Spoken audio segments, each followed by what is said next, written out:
बिना रुके, बिना थके आप सभी का बच्चों की तरह पालन पोषण कर रही हूँ। मैं तब भी थी जब आप लोग नहीं थे और मैं तब भी रहूंगी जब आप लोग नहीं रहेंगे। पर अब ऐसा लगता है कि मैं थक रही हूँ। आपकी धरती माँ थक रही है। यही कारण है कि मैं थक रही हूँ। क्या आप जानते हैं कि इन रसायनों के जहरीलेपन से मेरी मिट्टी वैसे ही जलती है जैसे आपके शरीर पर कोई तेजाब डाल दे।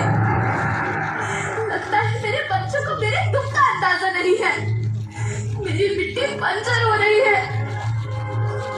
ये रसायन मेरी मिट्टी के उपजाऊपन को खत्म कर रहे हैं और उससे पाए जाने वाला नमक मेरे शरीर पर मिर्च की तरह जल रहा है।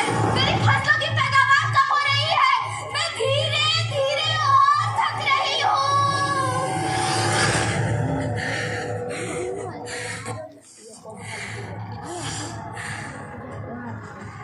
बहुत प्रसन्न थी, हमेशा हंसती थी। मुझे अब भी याद है। क्यों ना होती, मुझे तो सुंदर होना ही था, क्योंकि बीते जमाने में आप मेरे बच्चे ही तो अपनी माँ के रखवाले थे। आप लोग प्राकृतिक खेती करते थे और फिर हमारी सभ्यता में तो प्रार्थना भी धरती कल्याण की है। शांति शांति शांति।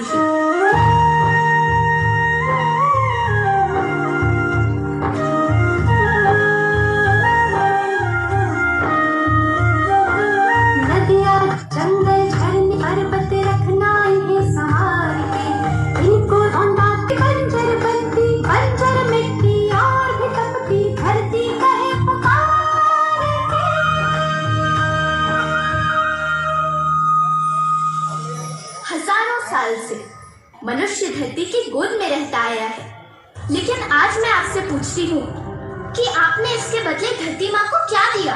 ये जहरीले रसायन और प्राकृतिक खाद जो मिट्टी को बंजर कर रहे हैं, उर्वरकता को बर्बाद कर रहे हैं। आप अच्छी पैदावार के लालच में जो रासायनिक खाद अपने खेतों में डाल रहे हैं, वो अभी तो लाभ देगी, लेकिन लंबे समय में उसी रासायनिक खाद का नुकसान भी है। रासायनिक खाद जहर समान है और तो और फसलों में पानी की खपत भी बढ़ गई है, जिससे खेती की लागत बढ़ रही है और पानी का स्तर जमीन के काफी नीचे जा रहा है।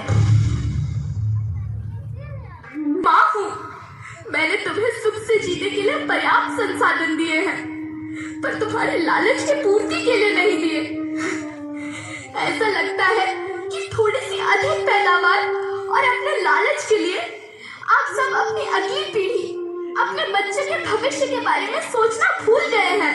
सोचो, क्या तुम अपने बच्चों को ऐसे खेत देना चाहते हो जो बंजर हो?